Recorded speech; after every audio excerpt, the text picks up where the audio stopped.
Disclaimer: This channel is for entertainment purpose. We do not support any spiritual or superstitious activities. यह channel केवल मनोरंजन के लिए है। हम किसी भी तरह के अंधविश्वास को बढ़ावा नहीं देते। दोस्तों, इस वीडियो में आपको 3 हॉरर स्टोरी सुनाएंगे। दोस्तों, मैं अजय। आज जो कहानी मैं आपको सुनाने जा रहा हूँ, ये घटना मेरे दोस्त के फ्रेंड के साथ घटित हुई है। मेरे दोस्त के फ्रेंड अपने परिवार के साथ दिल्ली में रहती थी। कुछ साल पहले उसके साथ ऐसी घटना घटी जिसको आज भी याद करके सहम जाती है। Haunted house. दोस्तों, मेरा नाम है काजल। मैं इस चैनल के माध्यम से अपने साथ घटित घटना को आप लोगों के साथ साझा करूंगी। यह कहानी आज से लगभग 11-12 साल पहले की है। उस समय हमारी फाइनेंशियल कंडीशन अच्छी नहीं थी। खाने पीने का इंतजाम तो इंसान जैसे तैसे कर लेता है, लेकिन किराया देना बहुत ही मुश्किल होता है। ये बात वही लोग जानते हैं जो किराए के मकान में रहते हों या रह चुके हों। रास्ते में आते जाते माँ से जब भी कोई खैर खबर पूछता तो माँ यही कहती कि क्या ठीक है, अब तो उनकी नौकरी भी चली गई, किराया कहाँ से देंगे यही समझ नहीं आ रहा। एक दिन माँ की बहुत पुरानी सहेली माँ को रास्ते में मिली। उन्होंने भी जब माँ से हाल चाल पूछा तो उनसे भी माँ ने वही बात दोहराई। सहेली ने कहा, तुम चिंता मत करो, मेरे भाई का एक घर है जो काफी सालों से बंद है। तुम अगर चाहो तो अपने परिवार के साथ वहाँ रह सकती हो और तुम्हें किराया भी नहीं देना पड़ेगा, बस साफ सफाई अच्छे से किया करना। इतना कह के वो आंटी वहाँ से चली गई। माँ ने ये बात घर आकर सभी को बताई। हमारी तो खुशी का ठिकाना नहीं रहा। जरा सोचिए, आप किसी प्रॉब्लम में फंसे हैं और एकदम से ऐसा कोई आपको मिले जो आपकी उस प्रॉब्लम को जड़ से उखाड़ फेंके। उन आंटी ने भी यही किया था, हमारी प्रॉब्लम को 1 मिनट में ही सॉल्व कर दिया था। दूसरे दिन माँ की सहेली चाबियां लेकर आई और कहा, तुम लोग आज ही शिफ्ट कर लो फिर में। और माँ उस घर की साफ सफाई करके आए और उसी दिन हमने शिफ्ट कर दिया। सब नए घर में पहुंचकर बहुत खुश थे और सोच रहे थे कि अब तो आराम से रहेंगे। उस मकान में 2 फ्लोर थे। ग्राउंड फ्लोर पे 2 कमरे थे और फर्स्ट फ्लोर पर भी 2 ही कमरे थे। कुछ दिन बीते। एक दिन एक बूढ़ी दादी हमारे घर आई और बोली, लगता है आप लोग इस मकान में नए आए हैं। पापा ने कहा, हाँ। फिर बूढ़ी दादी बोली, आ तो गए हो, लेकिन क्या आपको पता है कि ये घर काफी सालों से बंद था? हाँ, हमें पता है। तो उसमें क्या हुआ? पापा ने कहा। तो बूढ़ी दादी ने कहा, फिर तो आपको ये भी पता होगा कि ज्यादा दिन तक बंद रहे मकानों में भूत प्रेतों का वास हो जाता है। पापा ने कहा, ऐसा कुछ नहीं होता, आप हमें डराने आई हैं क्या? अगर नहीं होता तो कोई बात नहीं, जब देखोगे महसूस करोगे तब पता चलेगा। इतना कहकर बूढ़ी दादी वहां से चली गई। जैसा कि मैंने पहले बताया कि उस घर में एक बंद कमरा भी था। मुझे उस बंद कमरे को देखकर बहुत अजीब महसूस होता था। उस बंद कमरे को देखकर मेरा मन हमेशा यही सोचता कि इसको खोल के देखती हूँ। कुछ दिन बाद मकान मालिक आया और उसने कहा, इस कमरे को कभी मत खोलना, उसमें हमारा कुछ जरूरी सामान है। हमने कहा, ठीक है। कुछ दिन तो आराम से हंसते खेलते बीत गए, लेकिन धीरे धीरे अजीब चीजें होने लगी। जैसे अचानक से कोई चीज गायब हो जाती और उसी कमरे के बाहर पड़ी मिलती। तो कभी हमारा डॉग, जिसका नाम प्लूटो था, वो रोज रात को अचानक उठकर बुरी तरह से रोने लग जाता, जिसकी वजह से सभी की नींद खराब हो जाती। कभी कभी छोटा भाई उसे रात में उठ के मारता कि रोज रोज क्यों रोता है, तू हमारी नींद खराब करता है। अब तक इन सभी बातों को घर में नॉर्मल समझ रहे थे। फिर एक रात की बात है, मैं और मेरी दादी ग्राउंड फ्लोर पर जो कमरा बंद रहता था उसके बगल वाले कमरे में सोए हुए थे और माँ, दोनों भाई पापा फर्स्ट फ्लोर वाले कमरों में सोए थे। गांव में अक्सर रात के समय बिजली चली जाती थी। उस समय भी बिजली नहीं थी। मैंने लैंप को बंद किया और आंखें बंद करके लेट गई। पता नहीं कब कब में मुझे गहरी नींद आ गई। मेरी आंखें रात के करीब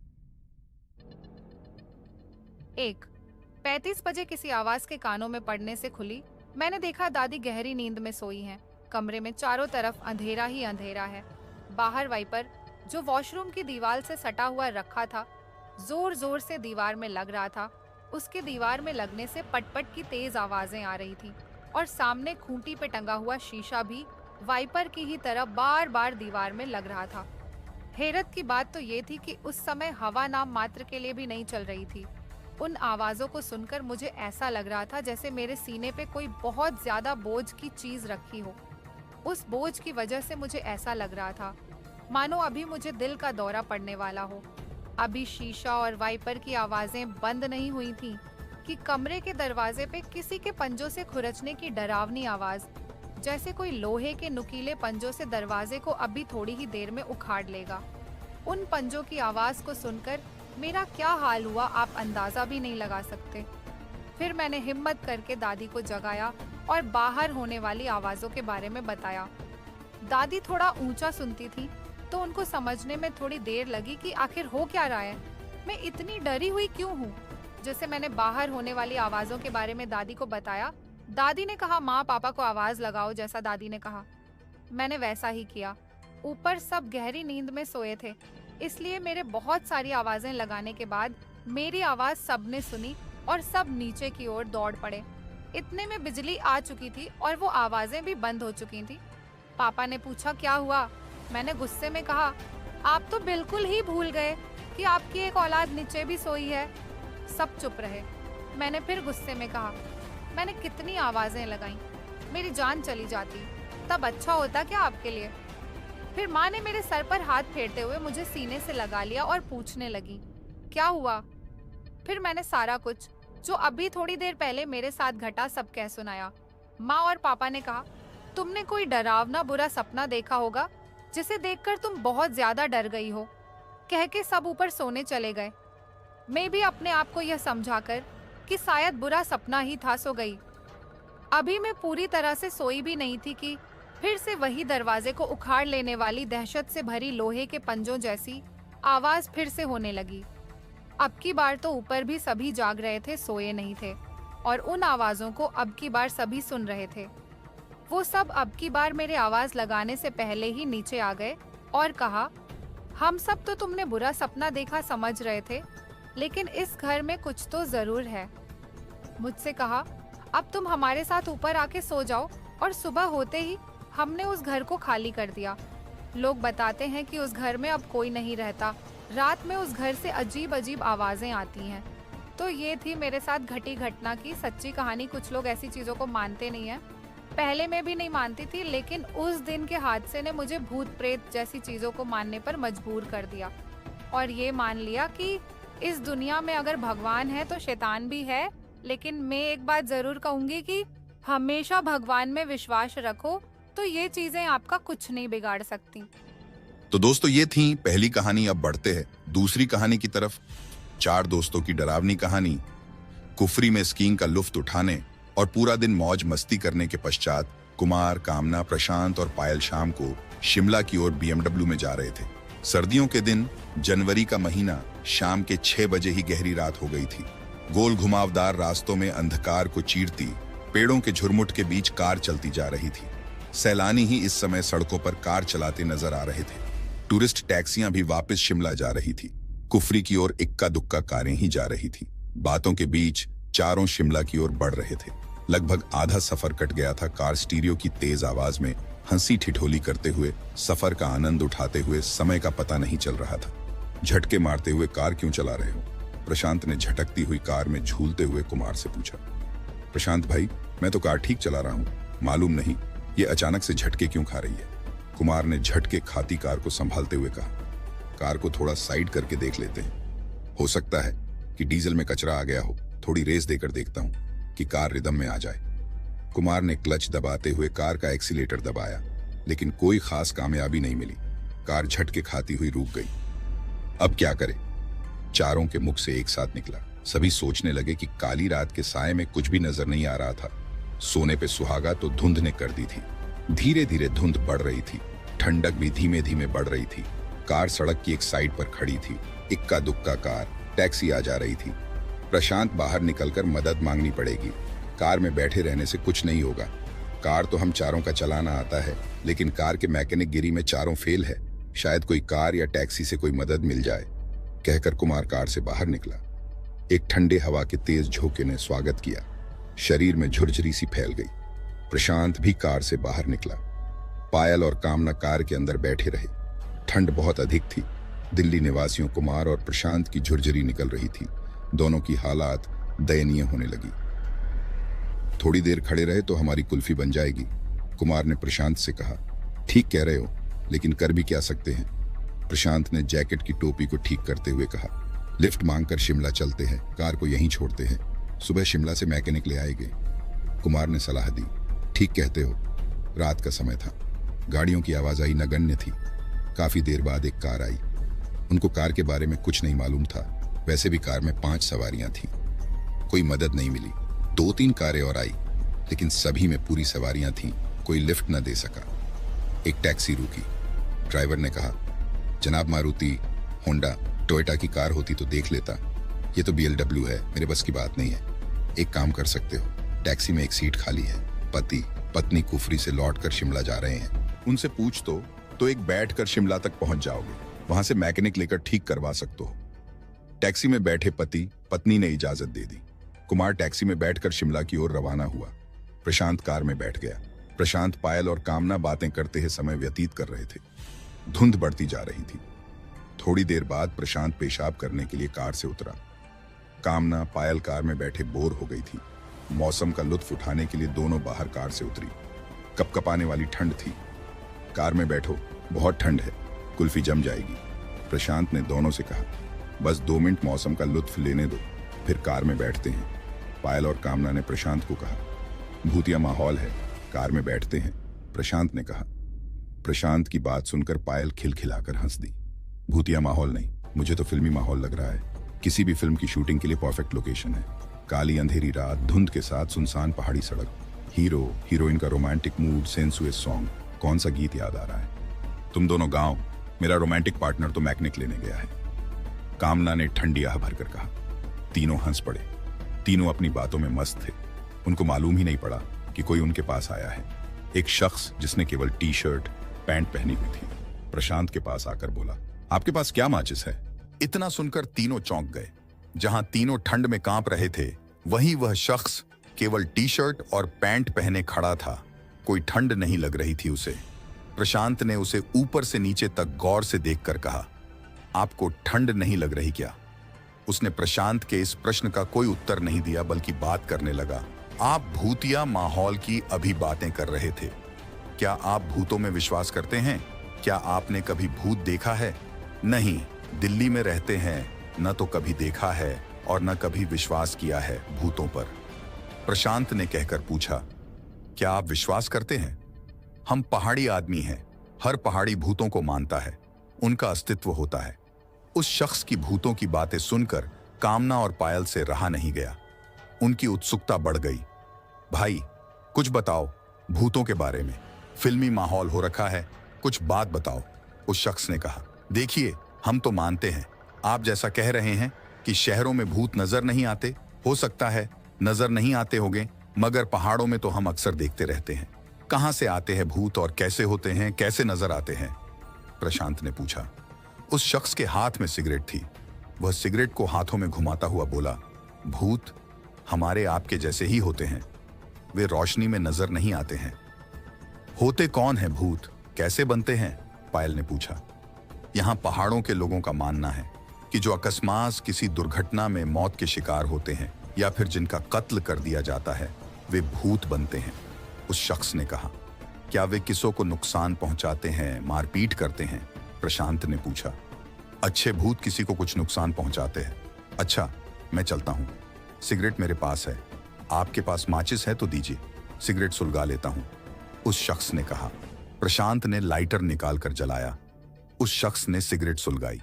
लाइटर की रोशनी में सिर्फ सिगरेट नजर आई। वह शख्स गायब हो गया। लाइटर बंद होते ही वह शख्स नजर आया। तीनों के मुख से एक साथ निकला, भूत। तीनों, प्रशांत, पायल और कामना का शरीर अकड़ गया और बेसुध होकर एक दूसरे पर गिर पड़े। अकड़ा शरीर, खुली आंखें, लगभग मृत्युदेह के सामान, तीनों मूर्छित थे। वह शख्स कुछ दूरी पर खड़ा सिगरेट पी रहा था। तभी वहां आर्मी का ट्रक गुजरा। उसने ट्रक को रोकने का इशारा किया। ट्रक ड्राइवर उसे देखकर समझ गया कि वह कौन है। ट्रक से आर्मी के जवान उतरे और तीनों को ट्रक पर डाला और शिमला के अस्पताल में भर्ती कराया। कुछ देर बाद कुमार कार मैकेनिक के साथ एक टैक्सी में आया। अकेली कार को देख परेशान हो गया कि तीनों कहां गए। वह शख्स जो कुछ दूरी पर था, कुमार को बताया कि ठंड में तीनों की तबीयत खराब हो गई। आर्मी के जवान उन्हें अस्पताल ले गए हैं। कहकर वह शख्स विपरीत दिशा की ओर चल दिया। मैकेनिक ने कार ठीक की और कुछ देर बाद शिमला की ओर रवाना हुए। कुमार सीधा अस्पताल गया। डॉक्टर से बात की। डॉक्टर ने कहा कि तीनों को सदमा लगा है। वैसे घबराने की कोई आवश्यकता नहीं है, लेकिन सदमे से उभरने में समय लगेगा। कुमार को कुछ समझ नहीं आया कि उन्होंने क्या देखा कि इतने सदमे में आ गए। अगली सुबह आर्मी ऑफिसर अस्पताल में तीनों को देखने आया। कुमार से कहा, आई एम कर्नल अरोड़ा, मेरी यूनिट ने इन तीनों को अस्पताल एडमिट कराया था। कुमार ने पूछा, मुझे कुछ समझ में नहीं आ रहा कि अचानक से क्या हो गया।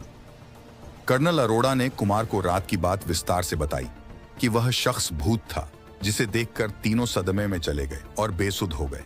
वह एक अच्छा भूत था। अच्छे भूत किसी का नुकसान नहीं करते। उसने तीनों की मदद की, हमारे ट्रक को रोका और कुमार के वापस आने तक भी रुका रहा। शाम तक तीनों को होश आ गया। 2 दिन बाद अस्पताल से छुट्टी मिली और सभी दिल्ली वापस गए, लेकिन सदमे से उभरने में लगभग 3 महीने लग गए। आज 7 साल बीत गए उस घटना को।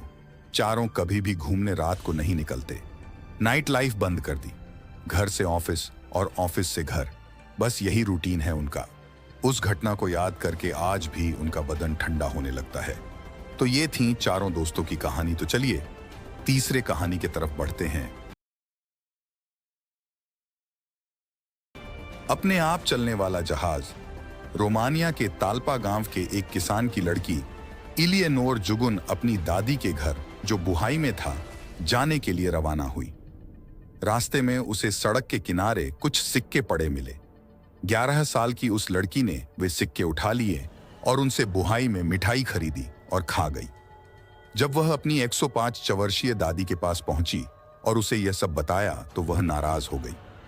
दादी ने, जिसको आसपास के लोग डायन भी कहते थे, उसे आगाह किया कि रास्ते में शैतान ने, रोमानिया में उसे ड्रेकू कहते हैं, तुम्हें ललचाने के लिए सिक्के फेंक दिए थे और तुम शैतान के चंगुल में आ गई। अब वह तुम्हें भी आजाद नहीं करेगा। दूसरे दिन से ही जुगुन के साथ अनहोनी घटनाओं का सिलसिला शुरू हो गया। जुगुन के घर अचानक पत्थर आ गिरते, जिनसे खिड़कियों के कांच टूट जाते और जगन के पास जो भी चीज होती वह अचानक उछल जाती और उड़कर दूर जा गिरती। उसकी दादी समझ गई कि उस पर शैतान हावी हो गया है।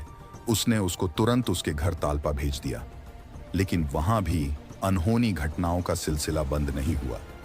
उसके पास रखा पानी से भरा जग अचानक हवा में उड़ जाता और कई फीट दूर बिना पानी छलकाए पहुंच जाता। उसके पास रखा एक बॉक्स अचानक हवा में उठ गया और कमरे में बैठे उसके एक रिश्तेदार के सिर के पीछे चोट लगाकर गिर गया। जुगुन के घर के लोग घबरा गए और उसे पागल खाने में भर्ती करा दिया। इस दौरान लड़की के किस्से अखबारों में प्रकाशित हो गए और जर्मनी में रह रहे ऑस्ट्रियाई मनोवैज्ञानिक शोधकर्ता फ्रिज गुनवेल्ड एक पत्रकार कूबी कलेन को लेकर उसके गांव पहुंचे और उसे पागल खाने से छुड़ाकर अपने साथ ले आए। उन्होंने 9 से 18 मई 1925 के बीच जुगुन के साथ होने वाली हरकतों का अध्ययन किया। इस दौरान उसके आसपास की वस्तुओं का सरक जाना, बड़े बर्तनों का भट्ठी पर से घूम जाना और कभी-कभी वस्तुओं का अचानक लोगों पर फेंक जाना जैसी घटनाएं हुई। अब तो अचानक कोई थप्पड़ मार दे, ऐसा एहसास भी जुगुन को होने लगा। जुलाई 1925 में ग्रेनवेल्ड की दिल का दौरा पड़ने से मौत हो गई। जुगुन फिर अपने परिवार में आ गई।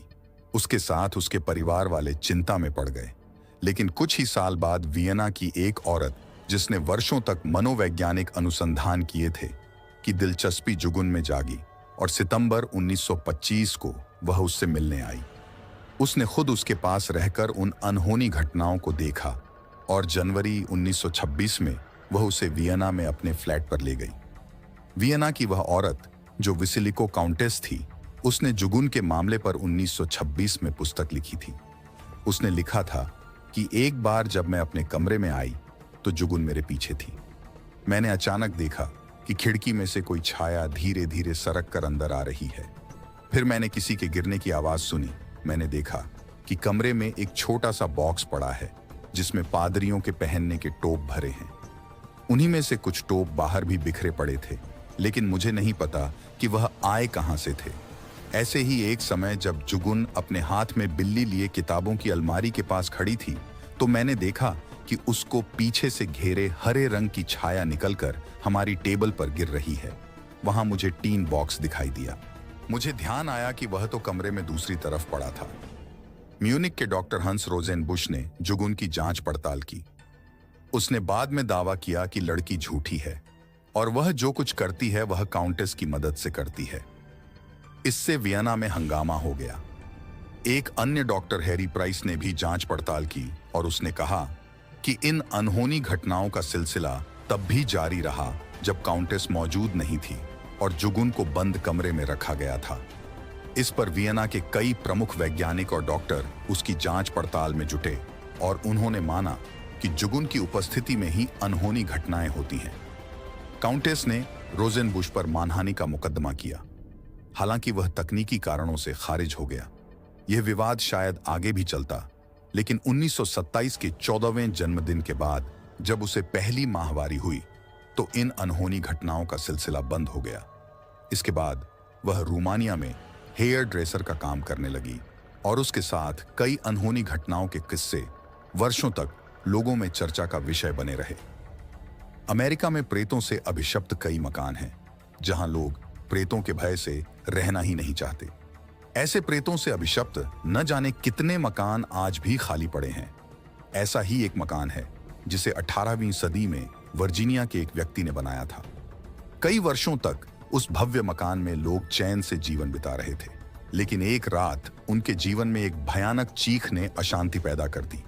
उस भयानक चीख से आतंकित होकर लोगों ने उस मकान को खाली कर दिया। फिर धीरे धीरे वह भव्य मकान खंडहर में तब्दील होने लगा। 40 वर्ष पूर्व इस भव्य मकान की मरम्मत कराई गई और फिर उसमें लोगों ने रहने का साहस किया। लेकिन जैसे ही उन्होंने उस मकान के भीतर कदम रखा, एक महिला की भयानक चीख ने उनके दिल को दहला दिया। इसके बाद तो हृदय विदारक चीखें, भारी भारी कदमों की आहटें और तरह तरह की आवाजें आने का सिलसिला प्रारंभ हो गया। इतना ही नहीं, उस विशाल भवन में स्थित पुस्तकालय में टंगी एक बड़ी तस्वीर ने अपने आप रंग बदल लिए। उसी मकान में एक बार एक व्यक्ति ने 2 कृशकाय व्यक्तियों को सहायता के लिए पुकारते देखा। उसका कहना था कि दोनों व्यक्ति प्रेत थे जो उसी विशाल भवन में निवास करते हैं। अक्सर कहा जाता है कि असमय मृत्यु को प्राप्त होने वाले व्यक्ति को कुछ समय प्रेत योनि में रहना पड़ता है। शराब बनाने वाली एक कंपनी के मालिक विलियम लेम्प नामक व्यक्ति के उजाड़ मकान में घटने वाली घटना इस बात को प्रमाणित करती है कि विलियम लेम्प ने किसी कारणवश अपने 2 बेटों के साथ आत्महत्या कर ली थी। बाद में किसी व्यक्ति ने उसके निवास स्थान को खरीद लिया। जब उसने उस मकान की मरम्मत करवानी शुरू की तो मकान के सारे दरवाजे अपने आप बंद हो जाया करते थे। उन बंद दरवाजों में अपने आप ताले भी लग जाते थे और ऐसा प्रतीत होता था मानो कोई छिपकर उन्हें देख रहा हो। अमेरिका के ही एक अन्य मकान में सीढ़ियों पर निवास करने वाला प्रेत किसी को सताता नहीं है। वह किसी दयालु व्यक्ति का प्रेत लगता है। वह लोगों को कभी कभी ही दिखता है, पर जब भी लोगों को दिखाई देता है तो ऐसा प्रतीत होता है जैसे वह मधुर मुस्कान के साथ लोगों के स्वागत में खड़ा हो। जब कभी कोई जड़ निर्जीव वस्तु अपनी इच्छा शक्ति से प्रेरित होकर कोई कार्य करने लगती है तो उसके पीछे कोई न कोई रहस्य अवश्य ही छिपा होता है। विज्ञान ऐसे तथ्यों को बेबुनियाद बताता है, किंतु इतिहास में घटित घटनाओं को नकारा कैसे जा सकता है। इतिहास साक्षी है कि इस प्रकार की घटनाएं एक नहीं अनेक बार घट चुकी हैं। लकड़ी तथा लोहे से बना एक यात्री समुद्री जहाज का नाम SS हम्बोल्ट था, जो मालवाहक भी था। इस जहाज से समुद्री यात्रा का प्रारंभ सन 1868 से किया गया था। अपने प्रारंभिक दौर में इस जहाज से सीटल से अलास्का के बीच यात्रा हुआ करती थी। इस जहाज के कैप्टन का नाम इलियास जी बोफमन था। यह जहाज प्रारंभ होने के दिन से ही उसे सौंप दिया गया था।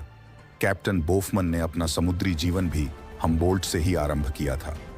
यह भी आरंभ से लेकर अंत तक एक विचित्रता ही रही कि न तो किसी अन्य कैप्टन ने इस जहाज का कभी संचालन किया और न ही कैप्टन बोफमन ने ही किसी दूसरे जहाज का संचालन किया।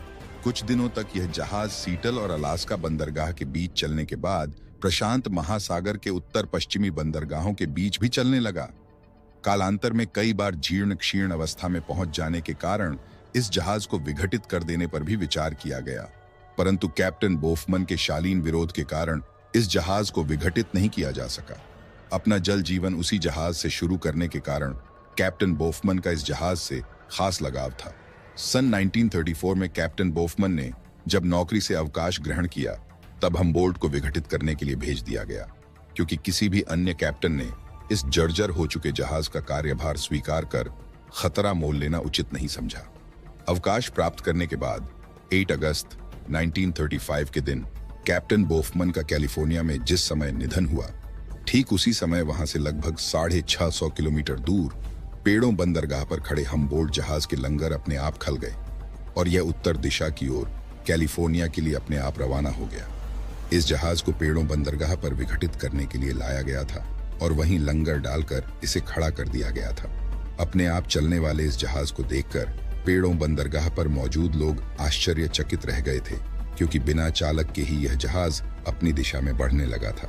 लोग जब तक इस जहाज को रोकने का प्रयास करते, यह समुद्र में काफी अंदर पहुंच गया था। उस समय जहाज में कोई भी व्यक्ति नहीं था। बिना ईंधन ही यह जहाज समुद्र में यात्रा करता रहा। एक अन्य कैप्टन की सहायता से इस जहाज को लगभग 6 माह बाद वापस पेड़ों बंदरगाह में लाया जा सका था। जहाज के अपने आप चलने की घटना की जांच करने के लिए जांच कमीशन नियुक्त किया गया, परंतु नतीजा शून्य ही रहा। अंत में यही मानकर संतोष कर लिया गया कि कैप्टन बोफमन की आत्मा से इसका गहरा संबंध था, इसलिए उसे अंतिम विदाई देने के लिए जहाज सारे लंगरों को तोड़कर बिना तेल कोयले के अपने आप चल दिया था। इसी सीटल बंदरगाह की एक और घटना है। कैप्टन मार्लिन ओल्सेन नामक एक मछुआरा विगत अनेक वर्षों से लीलायन नामक अपनी नौका की सहायता से साल्मन मछलियों का शिकार किया करता था। उसने जीवन भर अपनी उसी नौका से मछलियों का शिकार किया था। मार्लिन ओल्सेन जब बूढ़ा हो गया और शिकार के लिए उसका जाना संभव नहीं रह गया, तो उसने अपने पेशे से अवकाश ले लिया। मोहवश उसने अपनी प्रिय नौका को समुद्र तट से कुछ दूर अपने निवास स्थान के निकट बालू में रख छोड़ा। 10 वर्षों तक वह नाव खुले आकाश के नीचे रहने के कारण जीर्ण क्षीर्ण होकर बाल में धंस गई थी। जिस दिन ओल्सेन का देहांत हुआ, उस दिन समुद्र अपेक्षाकृत शांत था। किसी तरह का तूफान या ज्वार भी नहीं आया था, परंतु अप्रत्याशित रूप से वह नाव बालू से अपने आप निकलकर समुद्र में चली गई और समुद्र में अपने आप तैरने लगी।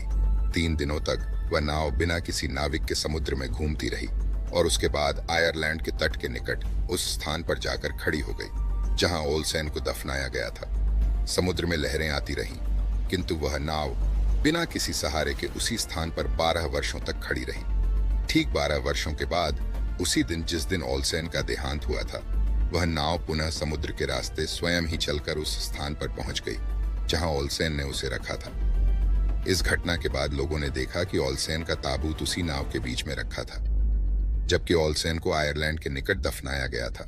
जो लोग मरणोत्तर जीवन में विश्वास करते हैं, वे मानते हैं कि मरने के बाद सूक्ष्म शरीर कई बार तो जन्म ले लेता है, किंतु कई बार वह बहुत समय तक पुरानी वस्तुओं, पुराने व्यक्तियों तथा पुरानी परिस्थितियों के साथ अत्यधिक मोह बढ़ जाने के कारण उन्हीं में रहना पसंद करता है। तो आइए इस कबाड़खाने के नगाड़े से संबंधित भूत का रहस्य जान लें। जोसेफ ग्लेनविल इंग्लैंड की रॉयल सोसाइटी के फेलो रहे थे।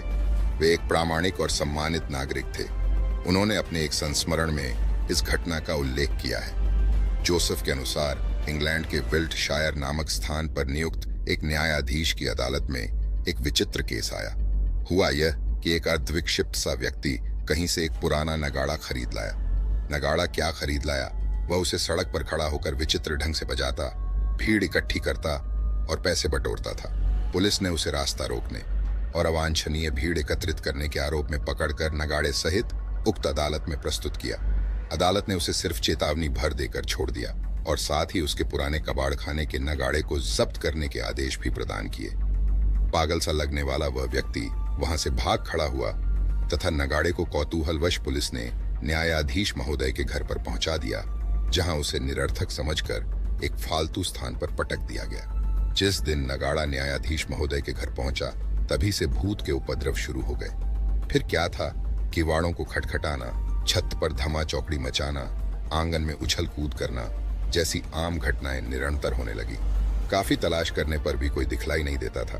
स्वयं प्रयत्न करने और नौकरों की सहायता लेने के बाद भी जब इस अदृश्य उपद्रव का समाधान न हो सका तो पुलिस की सहायता ली गई, किंतु पुलिस देखते सुनते हुए भी कुछ न कर सकी। एक दिन न्यायाधीश महोदय ने देखा कि किसी हट्टे कट्टे आदमी ने जोर का धक्का देकर किवाड़ खोल लिए हैं। किवाड़ों की चटखनी टूट गई और वह मजबूत व्यक्ति ओवरकोट पहने हुए घर में भीतर घुसता ही चला आया। आंगन से होता हुआ वह सीढ़ियों से छत पर जा पहुंचा।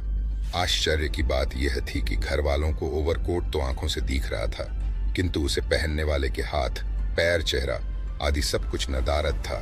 आंखों देखी इस घटना के कारण न्यायाधीश महोदय ने इसे भूत की ही करतूत मान लिया।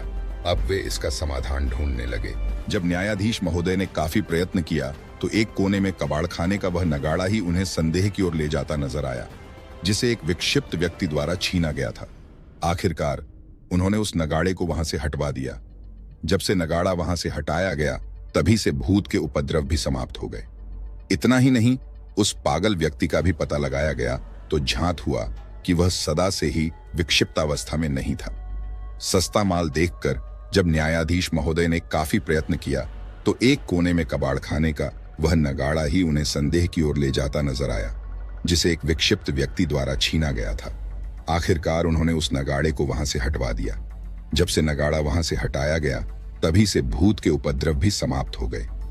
इतना ही नहीं, उस पागल व्यक्ति का भी पता लगाया गया तो झांत हुआ कि वह सदा से ही विक्षिप्तावस्था में नहीं था। सस्ता माल देखकर कबाड़ खाने से वह इस नगाड़े को खरीद लाया था।